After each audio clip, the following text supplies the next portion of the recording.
Oh, I'm just gonna start the recording now, Philip, so I don't forget.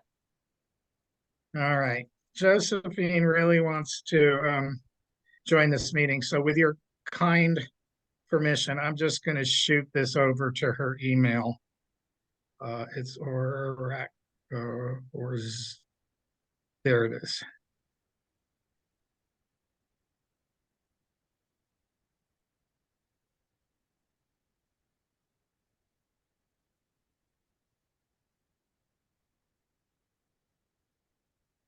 Okay. Well, welcome everybody. Thanks for being here. We'll probably have a few more pop in. This is not a very busy meeting, but this is kind of typical for July when there are a lot of folks on vacation. So what we're starting a few minutes slow or a few minutes behind. So it's 7:35 now, and I'll go ahead to call the meeting to order. The minutes have been out for a couple weeks now. Did anybody read them, and can we move to approve them? Norma said she submitted a correction to the minutes to the Prnc email earlier this evening. So I don't know, Buzz, did you see her comments by any chance? You're on mute, Buzz.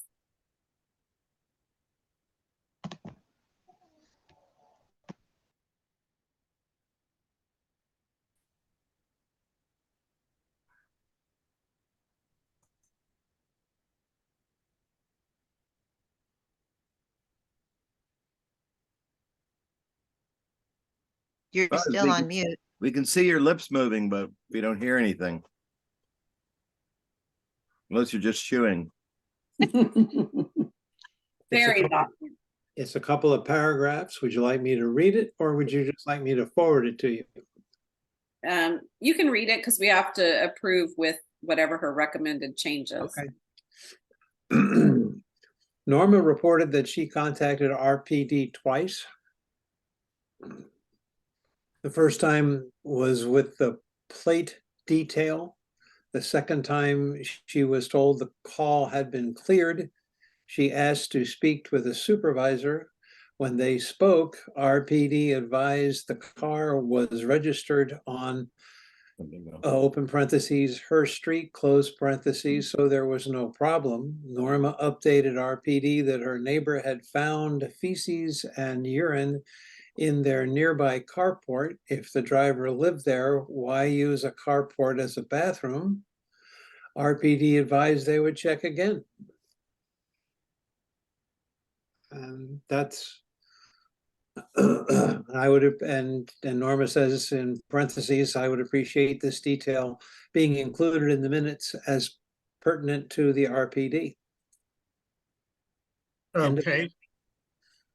So what will normally happen now is we will enter those into the minutes for this week, or for this meeting. So the minutes for last meeting stand corrected. Okay. Thank you, Buzz. And I'll send a copy to you, Lisa, so you have it in hard copy. Yeah, or also just to Peter, because he'll put it in these meetings.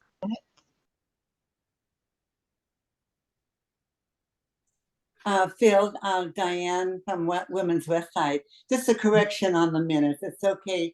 Our girls are going to meet September the 12th, the week after Labor Day. And that's the only correction. Thank you. Thanks, Diane. I think I screwed that up. So, wow, we've had 2 corrections to the minutes. Any others? All right, I move that we accept this meeting, these minutes, bearing in mind that we will make corrections in this month's minutes. I second. And so be it. All righty, let's get going. We do not have Sergeant Melgoza or Officer Tagorda here at this time. So I think we should just move on without them. Bill? And I think, yes. There appears to be a police officer of some note that's here. Okay, who do we have? I'm a fire inspector, Dante Wiley. I apologize. I should have No, that's rename. fine. So No, Okay, so, hi, That's, my apologies. I just saw the uniform go by as you were coming on. I just got, Thank- there was somebody that, I think it said Tagorda just joined. Hold on. It says he joined, but I don't see him on the screen. I got an email saying he joined.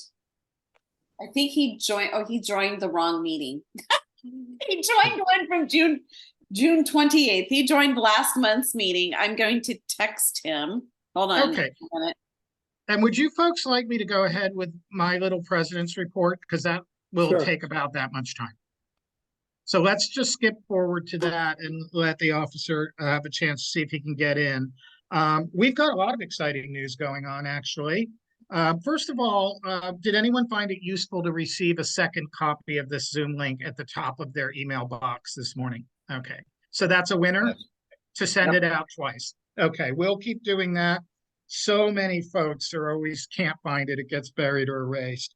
I see that Caesar's here. We can talk about him behind his smiling photo.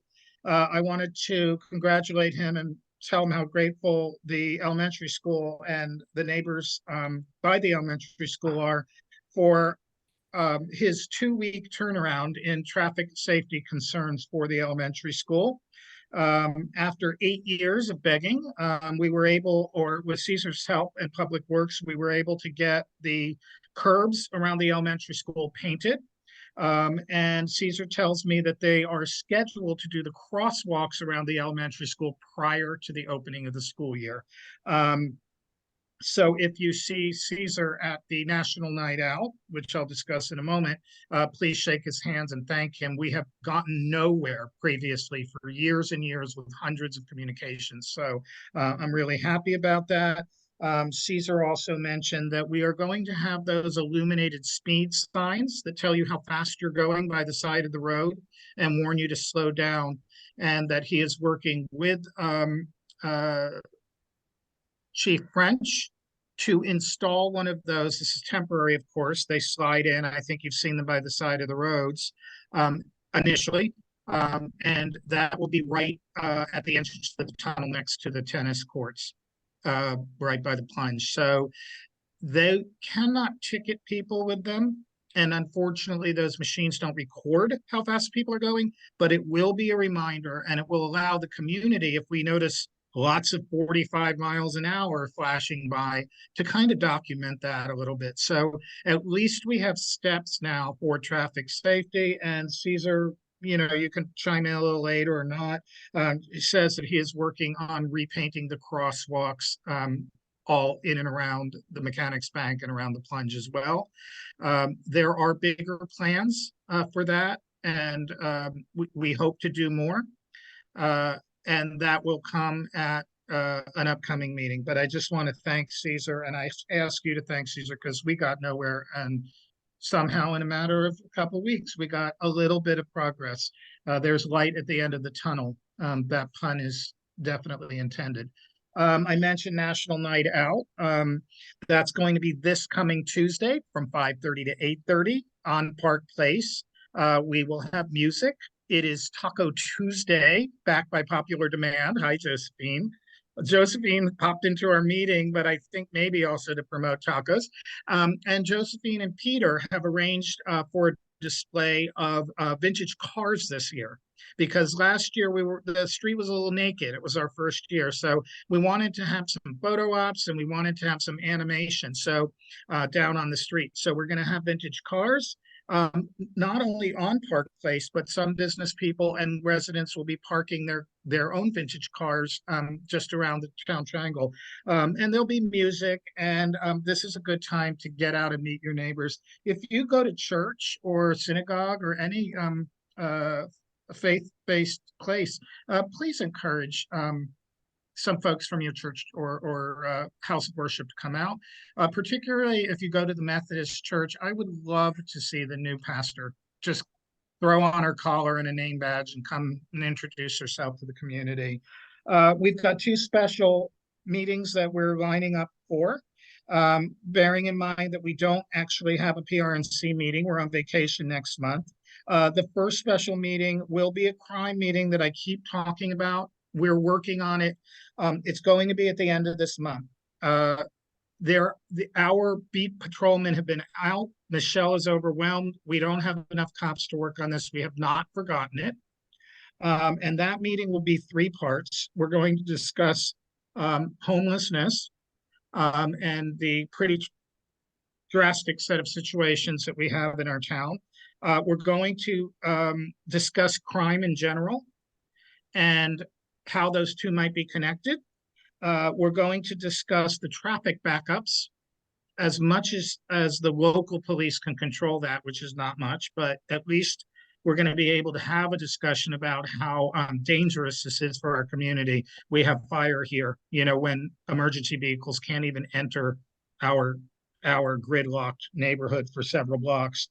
And Michelle is going to remind us how we can start a citizen crime watch, both formally and informally. What we can do as neighbors, just as we walk our dogs or open our taco businesses, to keep an eye out and how to best report and make sure that we're getting what we need from the police department. So that's a pretty significant opportunity, I think, for folks to come out. Casually, by a show of hands, we have intended to hold this meeting live at the community center, but some people have given me the feedback that they prefer Zoom. If someone prefers Zoom, could you just give me a little show of hands just for an informal thing? So it looks like about half prefer Zoom.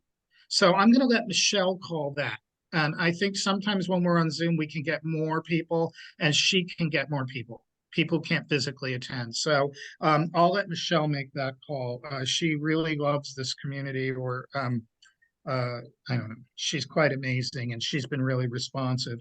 And then the second special meeting we are working on, that will be with Rocky and with Lisa Johnson and Sohela and Caesar. And this will involve fire safety in our community with the West Contra Costa, finish it for me, Lisa, fire safety district? Fire Safe Council. Fire Safe Council. And this will involve the evacuation exercises that we're about to talk about. And it will also involve fire safety in general. And we will also be hoping to have the elementary school and business, big businesses particularly, but businesses as well, particularly those that are real, where fire might be very significant. We have chemicals here, we have big industry here. So Lisa and I and Rocky will be setting that meeting up with Sohela,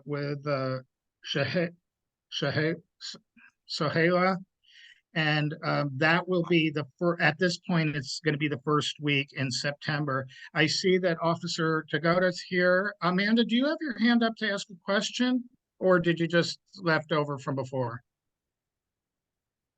Okay, so anyway, AJ Benham, she asked if we could, if there's any reason we couldn't do a Zoom meeting from the community center, which would allow people to just show up.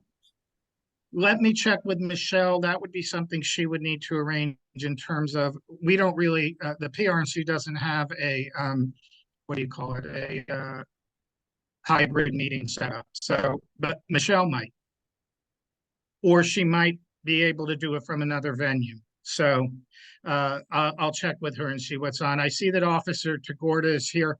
So let's go ahead and flip flop back to him. Thank you for showing up, Officer Tagorda. Are you here? How you guys doing? Oh, there you are. Oh, right in the middle. He just got home, so. Yeah, so anyway, so go ahead and shoot your questions at me and I'll try to help you guys out here. Kind of a last minute, so I apologize.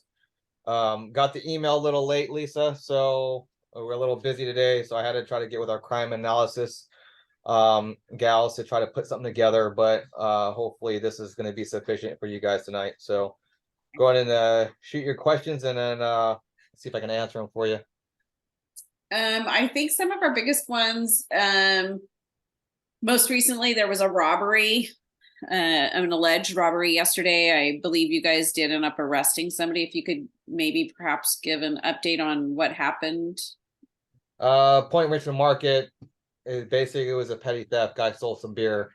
The owner decided to go in and chase the guy, which I told the dude not to do that so many times because these guys are armed and or sometimes armed, and it's a little dangerous for a $5 beer.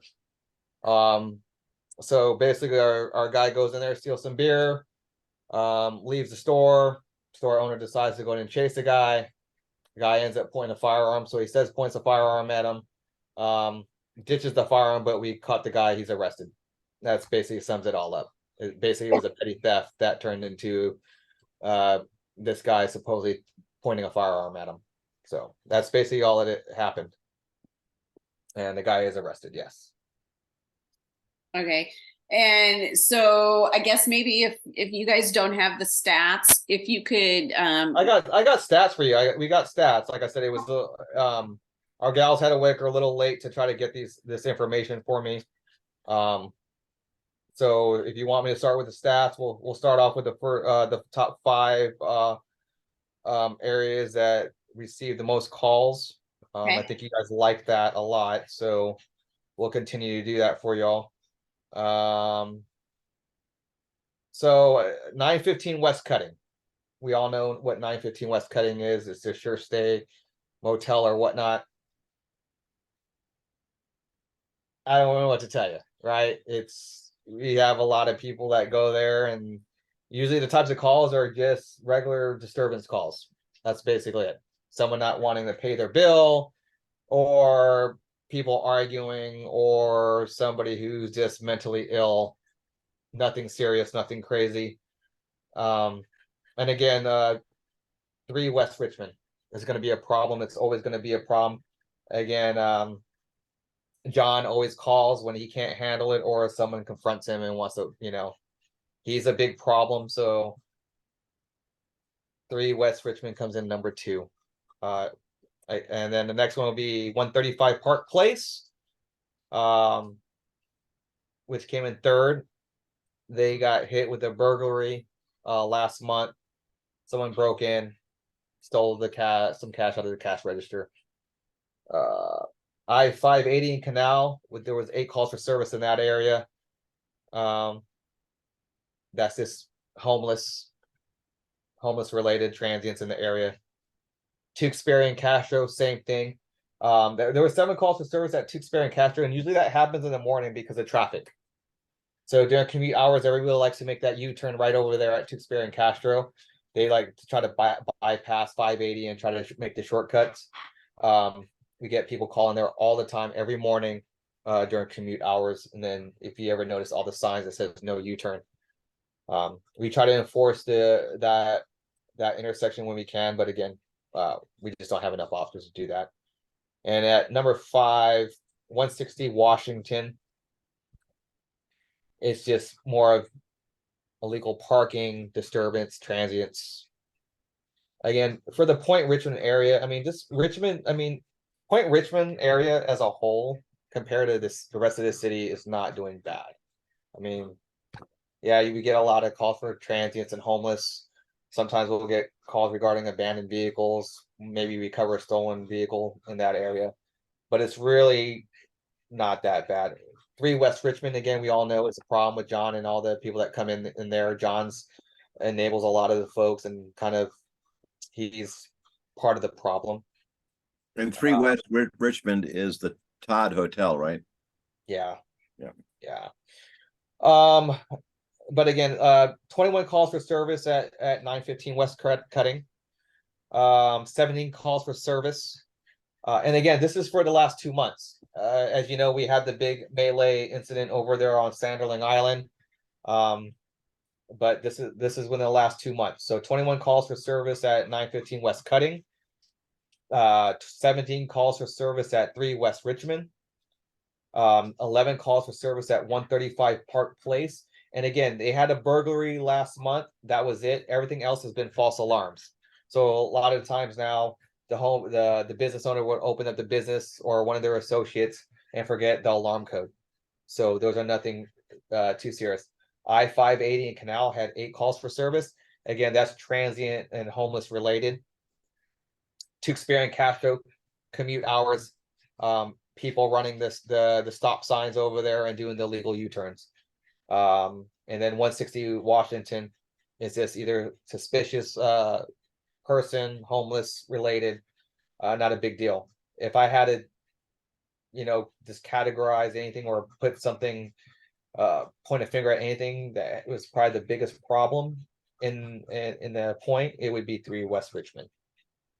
Let's see, in the last 60 days, let's go with this. Vehicle thefts in the last 60 days, 7, which is not bad compared to everybody else. Our mentally ill calls, 5150s, as you all know that term, 4 calls. Recovered vehicles, 4. Thefts, 4. Lost property, 3. Auto burgs, 2. And this is 60 days, guys. Residential burglary calls, 2. Firearm related calls, 2. And that's going to be related to the Sanderling Island. So the exhibiting of a firearm and everything like that, that's what kind of transpired and kind of pushed over to Sanderling Island. That's where we get the 2, and that's in the last 60 days. Exhibit a deadly weapon other than a firearm, same thing. That's Sanderling Island related. Everything else is just minor. 38 total calls. I mean, if you want to talk about firearms, arson, court order violations, robbery, assault on a person, trespass, DVs, we have a total of 38 calls in the last 60 days. So Point Richmond is, compared to the rest of the city, I mean, that's pretty darn good. I mean, for Richmond. And again, I like to contribute that to my extra patrol and my police services that I offer you guys. And yeah, so I'm not patting myself on the back, just kidding. Yeah, I mean, again, this is the last 60 days, folks. You guys are doing good. Point Richmond compared to the rest of the city is pretty gosh darn good. And as far as, I think, Lisa, you were talking about Caltrans over there in the railroad. I think I saw something about the email in there. Yeah, just curious what's happening with respect to Caltrans addressing, really cleaning up that encampment underneath there. Yeah, so Caltrans is aware, again, the whole railroad and underneath the 580 overpass over there, railroad, that's all Caltrans. Anything along the freeways is Caltrans. We try to call them whenever there's some issues, but they're aware of all that along the railroad tracks. Of course, via the railroad police also is aware, because anytime they start encroaching onto the track or get near the tracks, they try to do what they can. But they work with Caltrans to try to fix that. So I know they're pretty good. They've been trying to get that whole area cleaned up, especially along 580. There's there's another homeless encampment under, I believe, Harbor Way South over there. There's one over there off of Marina Bay, right behind CVS. And again, yeah, they're doing their best they can, and we're trying to do the best we can as far as trying to get the RVs out of the area and the other vehicles that like to park and basically live in their vehicles along residential streets. So yeah, we're doing what we can. Is there any updates on who the person was that was unfortunately killed on 580 near Canal?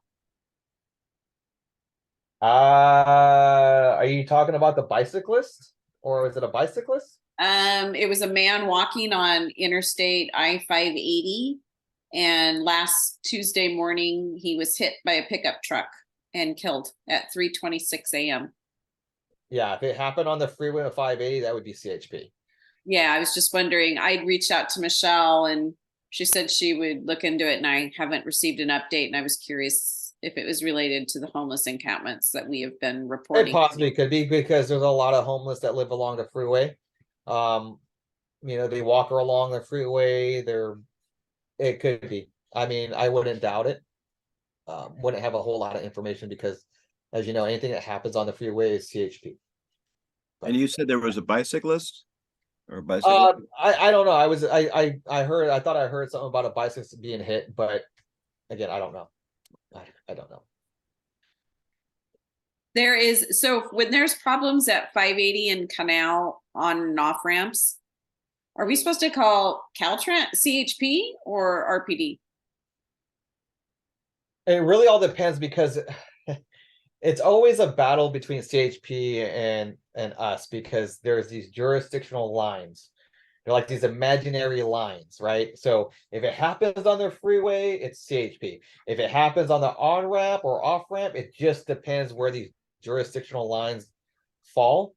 And like there'll be times where we're like, it's CHP's, but then CHP will come back and like, no, it's yours, because they'll look at their little stupid map they have, excuse my language, right? And they'll say, no, that's Richmond. Or they'll kick the body into Richmond side and say it's ours. So, but most of the times, if it happens right off the exit or off ramp, it's going to be CHP. But the closer it gets to city streets, more than likely it'll be us that handles those types of calls. So should we call RPD first and then, or just It 911? depends. It depends on what are you calling about. Are you calling in regards to a traffic accident? Are you calling in regards to someone getting by a car? I don't know. I mean, it really all depends. I mean, you can call Richmond, you can call 911, right? Whoever you call, somebody's going to respond, and then we'll determine whose jurisdiction it falls under. But you can call us, and then if it happens to be CHP, then we just call CHP and say, hey, here's an accident, here you go. Have at it. Officer DeGord, am I correct that 911 calls from cell phones go to the highway patrol anyway? Yes. Yeah. Okay, so So- we can kill two birds with one stone. Right. And I think I spoke about this last time. If there is some type of emergency or event that you feel you need to call the police, if it's something related to, let's say it happens in Richmond, don't call 911. Right? 911 gets sent to the Golden Gate office, and then the Golden Gate office has to send it to us. So there's a lag, right? Because you're gonna call 911, it's gonna go to the Golden Gate office dispatch center, and then that dispatch center calls us, right? If there's something that that happened in our city, call the 233-1214 number. It goes directly to our dispatch. It really all depends on the circumstances. Regardless, I mean, 911, it'll still get to us. But if you want a quicker response, right, you can call the 233-1214 number, and it goes directly to our dispatch center. Thanks. I'll put that in the chat, although I assume most of us probably have it. Yeah, I think we spoke about that last time. Yeah, thank you so much, Officer Yeah. Tagorda, I know you're exhausted. Thanks for being with us tonight. No, I apologize for being late. I was trying to work the stupid computer, and I don't even know what happened, but I apologize. That's good. We're happy to have you whenever you can make it. Yes, Yeah. thank you very much. Yeah, so if there's anything else that you guys need, just reach out to Lisa. I'm sure Lisa will blow up my phone and relay those messages to me, and I'll do what I can to get back to her as soon as possible. If you want to relay the stats, if you can just forward Yeah. what you got to me in email, then I can post them. Yeah, you know what? Go. So what I can do, I mean, you can also, Lisa, I mean, if you guys aren't aware, right? If you guys really want stats, right, you can go to our crime stats, right, on the city's website, and you can actually put in the parameters. So if you go to our website, the police website, and under crime stats, you can actually set the filters for whatever geographical area you want. So if you want it like a half a mile radius from your house or whatever point of interest you're looking at, it'll pull up all the calls for service in that area. And it's basically what our crime analysis do, right? I mean, they do a little more fine tuning. They can kind of, pinpoint certain types of crimes, and try to find a trend. But, you can actually go on your own and look at those crime stats on your own, like wherever you live. If you can just say, look, I want to see what types of crimes are occurring in my neighborhood, you can set those parameters, right? And it'll tell you how many calls for service occurred in that area. It'll tell you the types of calls. And I believe it even gives you, if there's a case number to that, it'll give you the case. And then you can, a lot of that stuff is public record, and you can find out, for yourself. And then if you want more information, you can always, email me, and I'll do the best I can to share whatever information I can. But again, a lot of times these cases are still ongoing, right? There's still an ongoing investigation, so it's very limited on what I can share. But yeah, I mean, that's an option for you guys, and I always tell people that they can always do that. So, but I'm always here to try to help you. I mean, we've been busy, and but I'll do what I can to reach out and respond to whatever emails or questions that you guys have. Thank you very much, Officer DeGorda. Not a Thank you. problem. Not a problem. Have a good night. Have a good Yeah. rest of your week. Yeah, I'll try to get a few hours of sleep before I have to be back. You guys take care. Good night. Good night. Thank you, sir. Let's move on. Margie is in Maui, so we won't have that this week. And membership report, Eric, is it you now? Yeah, almost fully transitioned, still getting there, Oh, but wow. yeah, so it'll be me tonight. Not much new to report, still holding steady at 165 paid and active members. So, as you know, Phil, been working with Buzz to transfer the responsibilities, and we're almost there. So that's all I have to share. Thank you. Well, thank you both for working so well together. I've got to say, I don't even mind having a little more Buzz before he steps down completely. He's such a familiar face. Let's turn this meeting over to Lisa. Now for all of the discussions about the fire department, and a very brief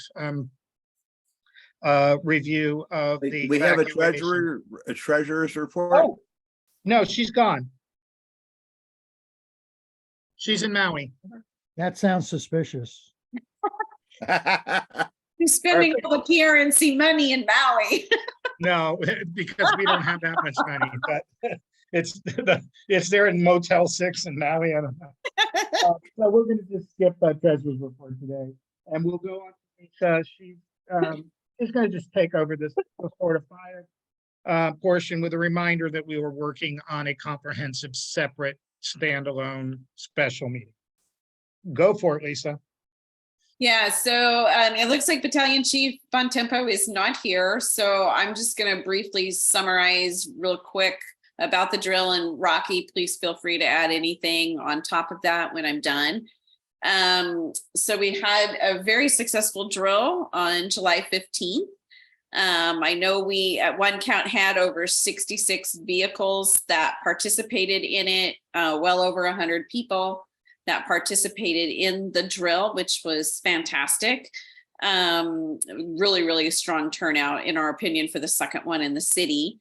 There was clearly lessons learned from this, and that was first and foremost one of the key features to this, which was some people having issues signing up for it, other people signing up for the alerts and not receiving the alerts.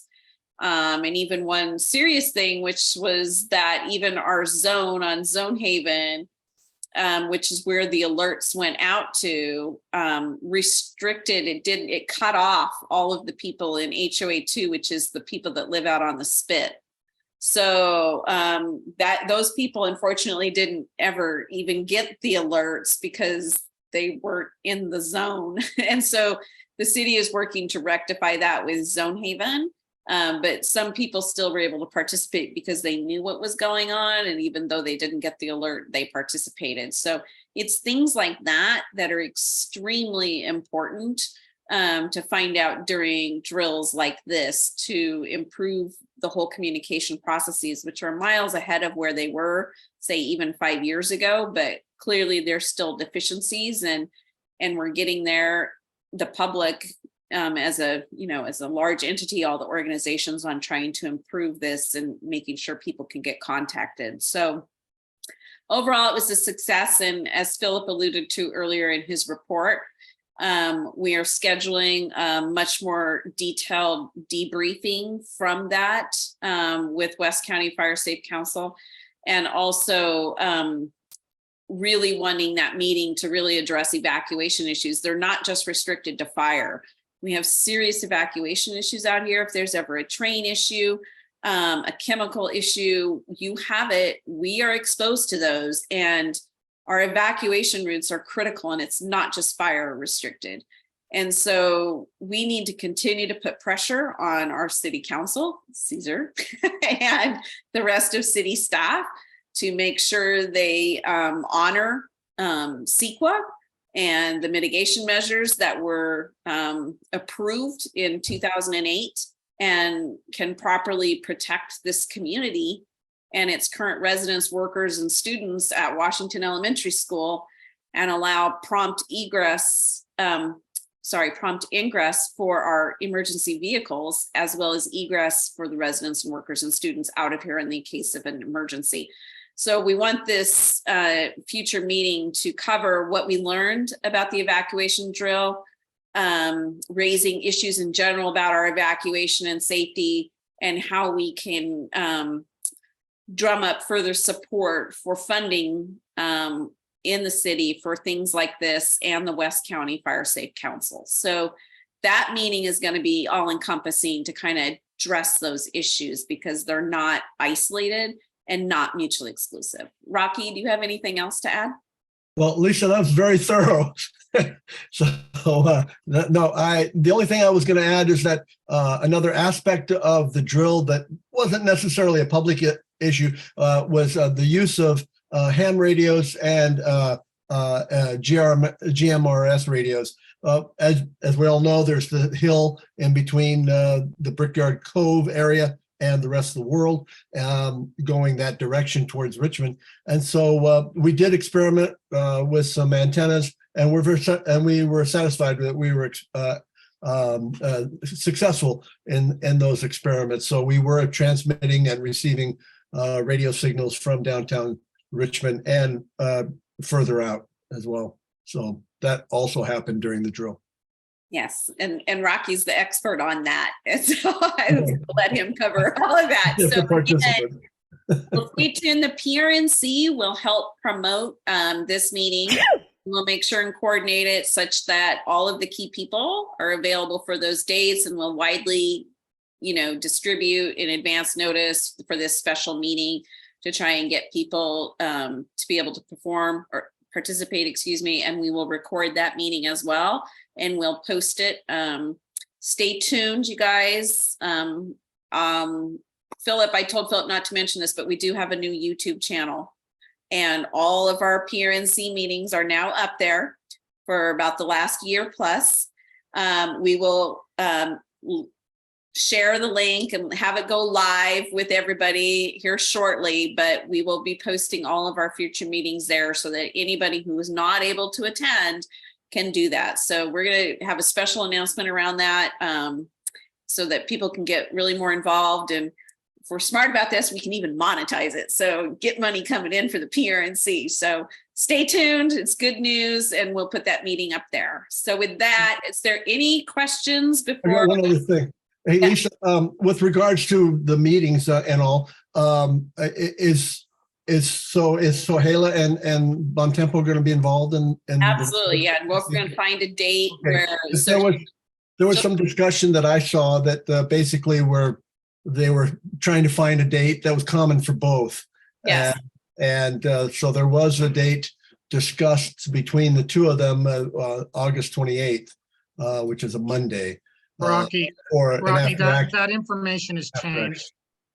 That information has changed. Okay, good. So and you'll be looped in on that as well. So. All right, cool. Yeah, I don't want to mention dates. I'll scratch that.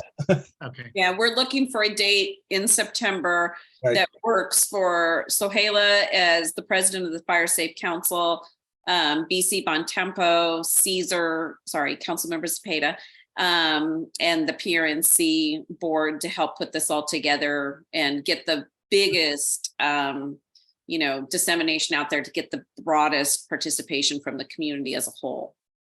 Yeah, normally after action reporting goes immediately following to catch everybody's fresh memories of the event. But this is a special case, so it'll take a while. Thank you both, and thanks for that great summary. Let's go on and get some updates from Dante. Office- He's the Dante. I don't know if it's officer. I don't know the appropriate title. fire inspector. Fire inspector. Thank you. Yes. Thank you very much for having me. I'm Fire Inspector Dante Wiley of the Richmond Fire Department. I've been with the department for 11 years. I've been serving in capacity of a fire inspector for the last 5. Tonight, BC Bontempo wishes he could be here, but he had some family issues that he had to deal with tonight. So that's why he was unable to go through that's why he was unable to attend this evening. Regarding the evacuation drill, he did have some information that he wanted me to pass on. And what I'll do, Lisa, is I'll email you this either later on this evening or first thing in the morning. This is called the 6 P's of evacuation. And then after this, I'll get into my fire protection talk. So the 6 P's of evacuation. The first P is people, and if possible, and if safely possible, pets. The second P is papers, hard copies, and electronic copies of insurance and other vital documents. The third P is photos, irreplaceable mementos, and other priceless valuables. The fourth P is plastic payment for emergency expenses. The fifth P is a PC and or laptop to access electronic files and stay connected. And then the sixth P, pills and prescriptions that include vitamins, medications, glasses, and medical devices. All right, and those are the 6 P's of evacuation, just in case. I know you all had the drill, was it last week or 2 weeks ago? So there's just something to think about when you're in the position where you might have to leave your home. All right, so obviously now is the time of year when, for the most part in the state of California, is year round now, where we have wildfire season. So here in the city of Richmond, obviously we have 2 main areas that fall under very high severity zone, with Point Richmond being one of them, that which is designated by the state of California, CAL FIRE. All right, so the main thing that I want to talk about this evening is a process known as home hardening. Okay, home hardening is the process of making sure that your house is as safe as possible as far as protecting it from embers. Okay, embers that can start from bonfires on the beach over there at Keller Beach. I know that's been an issue I've heard from my crews as of late. And then also from when we're using our chimneys, our fireplaces.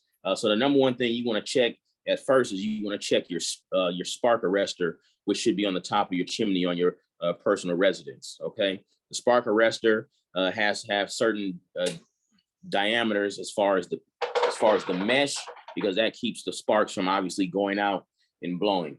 The embers can travel upwards of 5 miles from their point of origin and start a fire. Okay. Also, you want to check and maintain your gutters.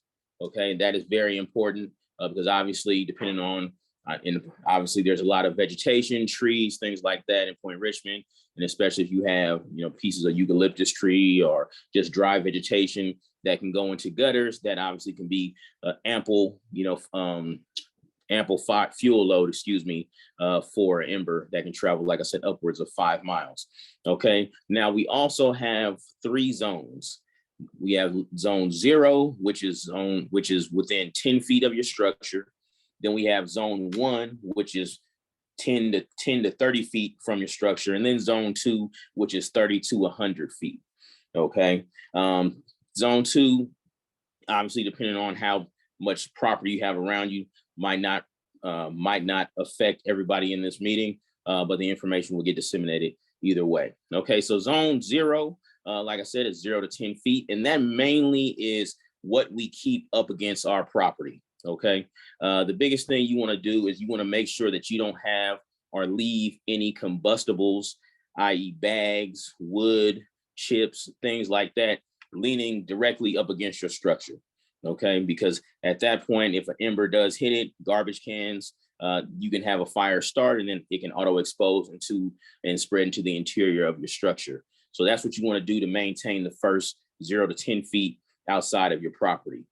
From 10 to 30 feet, you want to basically maintain as best that you can the vegetation that you have surrounding your property. And also, if you have a fence or a deck material, you want to try to make that or utilize non-combustible materials such as brick, things like that. I know there's a couple other items that have just come on the market as far as decking material and things like that are considered non-combustible. We're going to try to keep this area lean, clean, and green. And we're going to repeat this regularly throughout fire season. Now, as I said before, as we all can attest, we have fire season went from 6 months when I first started, 5 months when I first started in the fire service 11 years ago to now it's about 9 months. Last year, obviously, it was cut a little short just because we had so much rain. But obviously, we have, the summer is in full swing now. So we must maintain our lean, clean, and green mantra around zone 1 of our property. And then also, lastly, zone 2, which I said is pretty much 30 feet and beyond. You just want to reduce the fuel load. You want to make separation distances between trees and also maintain your vegetation within a height of usually no higher than 5 feet. Okay. And you want to also, and this is very important, and this goes from zone 0 to zone 2, is you want to remove any and all dead vegetation. Okay. Because dead vegetation is definitely a culprit when we see, not only, wildland fires, but also, structure fires and nuisance fires that we see that come from some of our houseless residents. So at this time, I'd like to open it up for any questions. I apologize if I spoke quickly. Do you have any of, do you have a handout of that you can share with me, and we can always put that into the minutes and the newsletter for next month? My understanding is that information went out last month from Acting Fire Marshal Eric Munson, but I will go ahead and I will get that. I think they sent one of those QR scan codes now in the mail, but if it did not go out, I'll go ahead and I'll get that to you, like I said, first thing tomorrow. I'll get you the traditional trifold handout that we have. Oh, great. Yeah, I personally didn't get it. I don't know if anybody else got it on the Zoom call tonight. Did anybody? I got a postcard. Yeah, it was like a postcard, and it had a QC code on it, or QR code, excuse me. Amanda, did you have a question?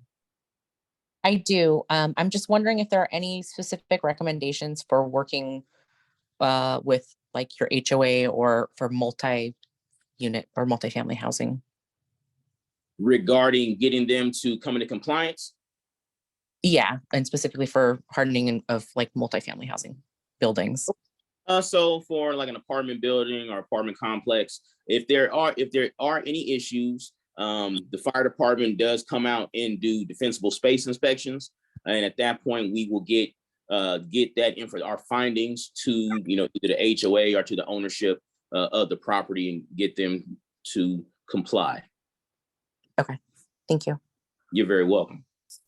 And just to follow up to that, are these recommendations, or are you or the city actually doing, like, is there code enforcement, or is this voluntary, or is it to the point where you and the city are really looking towards more than voluntary actions on certain property?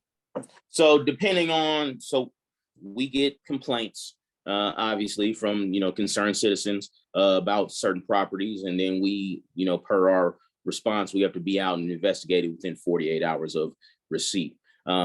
This information goes out as a suggestion of what should be done to maintain and protect your property.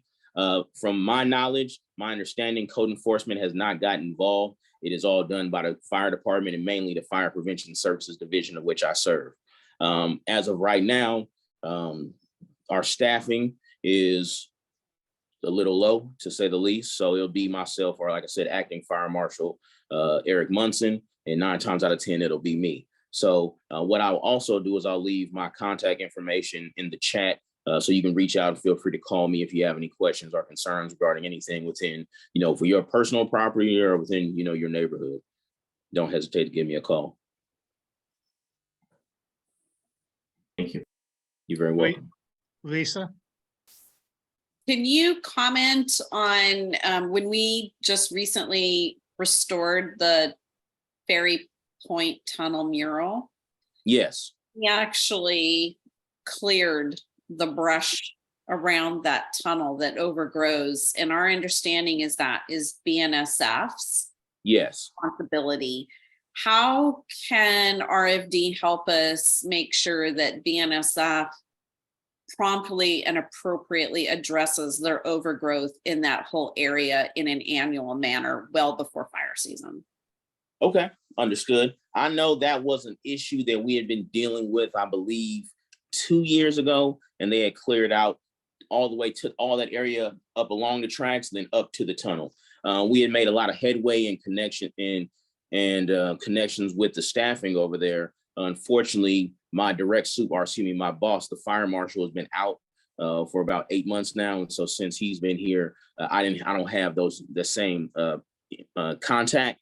But what I can do is I can push that up the chain to the acting fire marshal, and like I said, go ahead and try to get them on a schedule, because I know obviously there's a lot of vegetation along the freeways and all that other stuff that is not only a fire hazard, but also we have people who inhabit those areas, and then those stuff happens in those communities that puts us all at risk. Yeah. Okay. Thank you for doing that. You're very Lisa, welcome. that was an amazing point, and just a reminder, we can certainly help you out by putting it in writing. That's above the train tunnel, above the car tunnel. It's that whole area and up along the side of the plunge. It is a tinderbox right now. And at the other entrance on the other side as well, on the Ferry Point side as well. But that's mostly brush. That's pretty simple. But the stuff up on the hill, if you go up there, you would be shocked. And what I will do tomorrow, I will go out there and I'll document it. I'll create what we call a code case, and I'll go get that into the hands of the correct parties over there at BNSF and see if we can get the ball rolling that way. Thank you. So I know that's how it started a couple of years ago. So yeah, thank you. You're very welcome.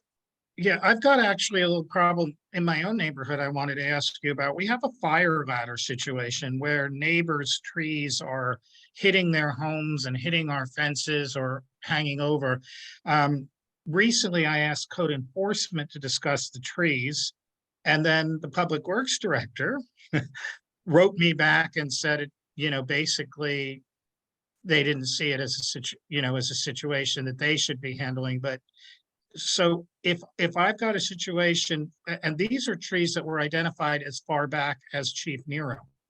Oh, okay. So we're talking about trees that should have been cut down. Was that like 7 years ago or 8 years ago? No, Nero, that was like 20 years ago. Okay, so we're talking about trees that are just, no one will ask the neighbors to cut them down because this is in my house, because they're close to the property line, this or that. There are civil issues between us, but a citation will help us to get these situations taken care of, because I can be spotlessly clean and green, but if my neighbor's of course, stuff if your neighbor in my face, So is that you, bottom line, right? You? So that would be a combination of all 3 departments that you named. It would be the fire department, it would be code enforcement, it also would be public works. So it would have to be a joint effort between those 3 entities. Obviously, if it's in the public right away, with staffing permitting, we can get public works out there to go ahead and take care of those issues. As far as code enforcement, they would come in on the back end because they have the administrative arm, meaning that they can, they can put fines and things like that on people's properties and things like that, which obviously. Do we start with you, don't they? Yes, sir. Thank you. Is this on Nickel? Yeah. I'm on Nickel, but the problem is on Scenic. Okay. Well, I remember we were dealing with those trees on Nickel for a long time as well. Yeah. Okay. Thank you. You're very welcome. Anybody else? Lisa, do you want to just wrap up? And Yeah, I think this is great. We always try to do this every July. It's our annual Firewise refresher for people, just to keep that reminder from them. So thank you for filling in for Fire Marshal Govan on this, Dante. We really appreciate it. You're very welcome. Yeah, and then I'll just close by saying, Sohaila, as the president of the West County Fire Safe Council, is also working to get a second red flag sign installed for the Point Richmond area. So that will also be covered in this future meeting by Sohaila, as far as her efforts with the County Fire Safe Council to get that in place. Our area, as well as the El Sobrante, Carriage Hills area in Richmond. So all just trying to help the community and keep everybody safe. So thank you, Dante. You're very welcome. I just put my information in the chat. It goes through. Let's see, to everybody. the inspectors are we up to now? We are at, as of right now, we only have one, myself. The fire marshal is currently out. So we have acting or deputy fire marshal who's acting as fire marshal. That's Eric Munson. He has over 25 years of service to the city of Richmond. So he's definitely a wealth of knowledge. Then myself is the only fire inspector, but we do have a test. So be positive that we're on our way. So we have, I believe, 3 openings as of right now, possibly 4. So I'm pretty excited. Future's looking bright. Great, awesome. Thank you so much, and have a rest of your evening. Be a wonderful evening, and stay safe. You as well. Thank you. Okay, good night. All righty. So onwards we go. And how apropos, we're going to just segue right into Charmaine telling us what's going on with PR search, which is part of these evacuations, of course. Yeah, I do want to say that Richmond CERT, it's not exactly Point Richmond CERT, but Sorry. that's okay. Richmond CERT has had a group of people that were present for the Brickyard Cove evacuation drill. So we helped monitor traffic. We talked to the people who were evacuating. A lot of them had a lot of questions, and a lot of them just wanted to say hi and, are we doing the right thing? Is this the way to go? And they were all smiling and happy. And, so I thought that was really helpful. And what I wanted to, another thing, we were at both points. We were at the Brickyard Landing Clubhouse, which was the main meeting place. And then we were also at the assembly point, which was the old shipyard cafeteria area. And so, and we were there was fire, there was police, and we were there to help out in any way we could. But as Rocky said earlier, one of the exciting things that we got to do was test radios. And I did want to add one thing to what Rocky was explaining, and that is in the case of an emergency, one of the things that CERT does is we try to ensure that there's communication. If cell phones are down, any landlines are down, we don't know what kind of communication might be available. And that's why we always emphasize using radios. So we have radios that are for a very short distance, like just a couple of blocks. And then we have radios that will go through a neighborhood area. And then we have ham, which will go much farther. And we're practicing with different size antennas. And one of the things that we do with CERT, with communication, is we try to be able to access downtown Richmond Civic Center, where hopefully there would be the main center of operations in case of emergency or disaster, like earthquake. So if we can contact that person who is in the radio at Richmond City Center, then they can contact fire department and police department. And they can relay messages back and forth so that in case of a disaster, it will be a two-way street for communications. So we're always practicing, and setting up in Brickyard Cove is unique because of the hillside, because most of the radios can't go over the hill, and that's why we need the tall antennas. And we can also relay radio messages. So we did a lot of practice with that during the evacuation drill on July 15th. And so any situation that is mimicking a real emergency is helpful for us to do training. So we were able to do extra training. And the other thing I want to say is I did let you know that we had a CERT training class in the spring in the Richmond Fire Department training area.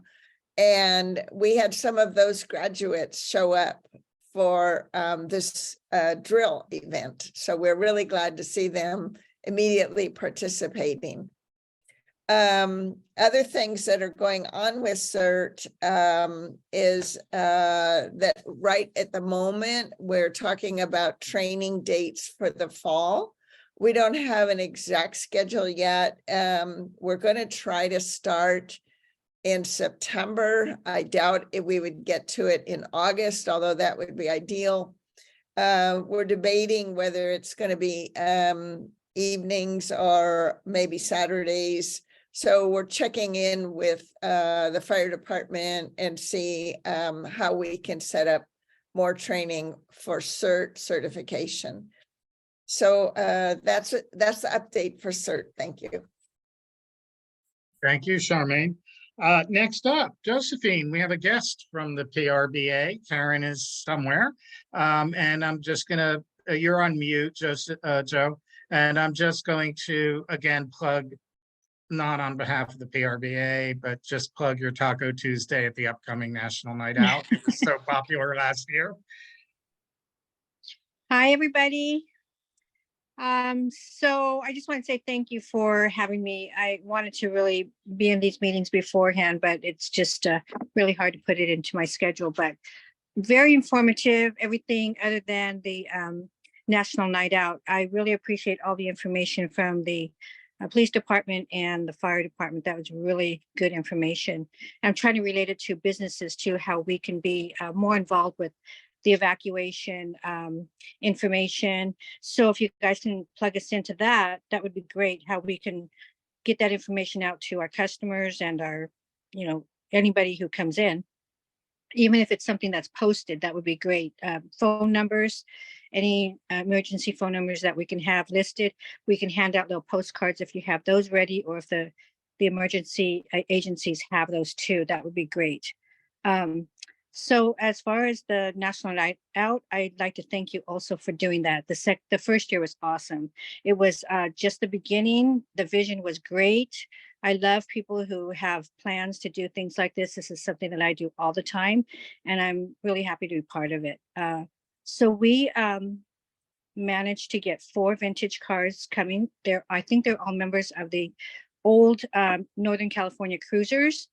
from Pinole. They're all my friends, and I'm so glad that they can join us along with Peter's cars and the residents that are going to be participating. So as you can see, it's already growing in that respect.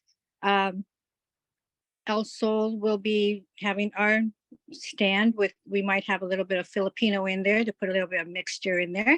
So because we're going to start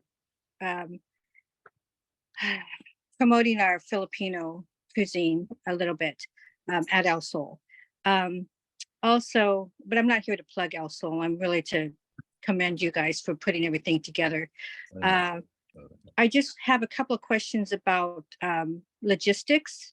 What time should the cars come? I recommended that they come at 4:30. What time is the street going to be closed? We're going to start setting up at 4 o'clock, Josephine, and 4 then o'clock. officially the event begins at 5:30.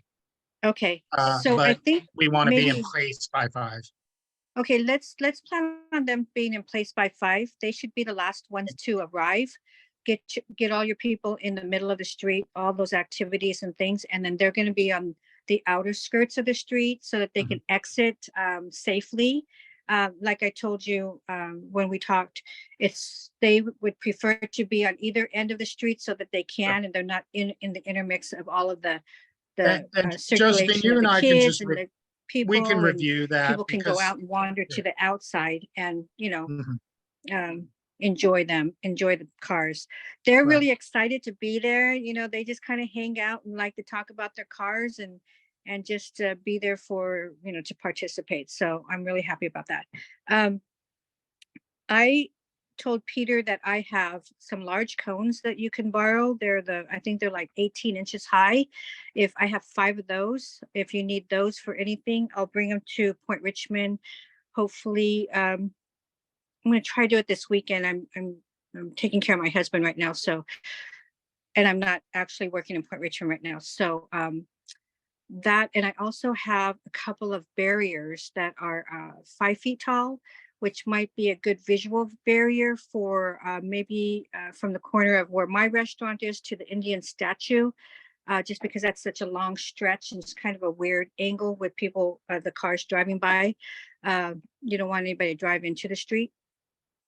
So I can bring those if you'd like, and I'll leave them in the back of the back of the restaurant in our garbage area. And all I ask is if you guys have volunteers to put them out wherever you need them and to bring them back when you guys break down. Is there anything else that you need from myself as a business owner and or a board member for PRBA? No, Joe, and I imagine I'll touch base with you, over the weekend or Monday just to make sure that Okay. I'm doing what I you won't need be me to do physically. for the cars. Can you hear me? Yes, ma'am. I think you're a little frozen. Okay, can you hear me? Mhm. So I am not physically there in Point Richmond. My husband had major surgery, so I'm home with him. However, in between all of that, I will be going over there and checking in. So hopefully I can get everything over to you. Also, one other thing, I am a board member on the Maskers Playhouse. So we're going to share a tent with an informational tent with the PRBA to promote what we're doing, which is the Fall Fest in October. And whatever Masker's doing with all of their plays, their opening days, and coming and join them too, because they're a big part of Point Richmond. And I'm really happy to be on their board too. So so that's another participant. We also secured 5 vendors to be out there, so we can have a little bit of crafty stuff out there for people to come out and be able to vend and share their goods. Thanks, And- Josephine. You have a lot of experience with street festivals, and we just wanted this to be a little punchier than it was. And like I Dream of Jeannie, you did this thing, and people appeared. So I'm grateful, and we look forward, to watching this come to fruition on Tuesday. And I hope your husband's feeling better soon. Yeah, he had some It looks like back Peter's surgery. got a question. Yeah, Peter, did you have a question? Yes, so I'm gonna bring a couple cars, but they're both manuals and I drive one of them, but if somebody wants to volunteer to drive a weird old classic car, and this will be, I guess, it's 3:30 to 4, so if you're around and you want to do that, shoot me a message, send me an email. You can either drive a supercharged Avanti, or if you're really crazy, you could drive the Myers Manx, but that maybe I should probably do that. I could didn't bring catch the McLaren too, but that's an automatic. I could do that. Sue could drive that. He may be able to get The more Chris the merrier. Yarborough. He loves cars. Let's see if he can help. I'll call him. All right. So, Yeah. so what I'd like to do is just talk to you, Peter. I mean, I'm a visual person and I like mapping. So Sure. I'd really like to see, you know, some kind of conceptual map, not bubble map, anything that's going to go on that street. Okay. Okay, Joe. Kind of give me an idea. I've been promoting it. Why Sorry? don't Peter, you and I try to just touch base even tomorrow by email or by text, because that way we can focus on those, but not in this meeting. Oh yeah, no worries, no worries. Yeah. And just one more thing, the PRBA is all doing the sponsoring the Fall Fest in October.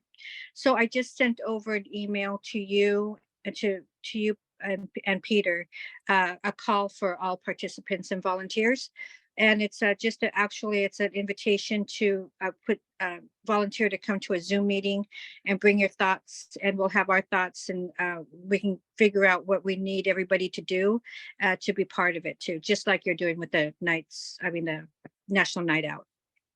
And Joe, that'll be a similar It's type film. of street festival. It's the Fall Fest. Yeah, we've had it before the pandemic. So this is actually like it's our second one. And the Okay. first one was very successful. So Right. we're really excited about that. So just respond before the deadline. You can talk to Yvonne. Actually, Yvonne will be on vacation for a couple of weeks. So you can just text me and say, hey, we'll be there. Peter said he'll be the representative. And Great. then our idea is just to meet with all the nonprofits, sit down, say, hey, this is what we're going to do. This is the big picture. We want you to be part of it. And how can you help? So that way, because unlike you who can walk the streets, I can't. So we're going to do it this way. And it might be a Zoom meeting or it might be an in-person meeting. Okay. And that's it. Thank you, Joe. Thanks for being here. And Thank you. I again, have other things going on, but I can share those later. I have a chili cook-off and car show in Rodeo, which is really huge. I co-sponsor that. we So- got to focus this one on Point Richmond. We're having enough trouble handling You Point focus on Richmond. that and I'll focus on everything else. Okay. Thank you, guys. Joe. Okay, I'll be Okay. leaving the meeting, okay? Okay, bye, Joe. Good luck to your husband. Thank you. That was Thank a you. lot of participation. I think this is going to be fun. Please, folks, come on out and meet your neighbors. Point Richmond History Association. Anyone today? Okay, the one time I remember to call on them, they are not here today. Anyone from arts? I think Margie is going to be speaking for arts, but she's not here. Any artists who want to just share anything? Okay, I know that there's a new show at the post office. It's fantastic. I was looking at it today. Magic Lantern, Kate. How are the technical difficulties going? You're muted. Here we go. Thank you.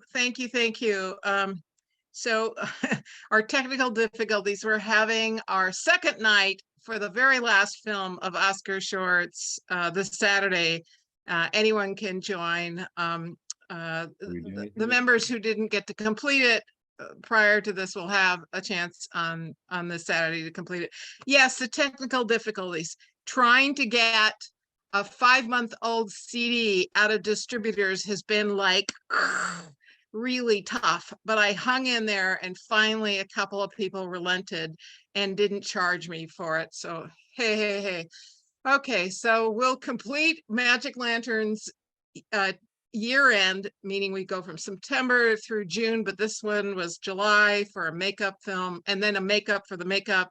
All words aside, it will be another fun evening of what's new in Magic Lantern.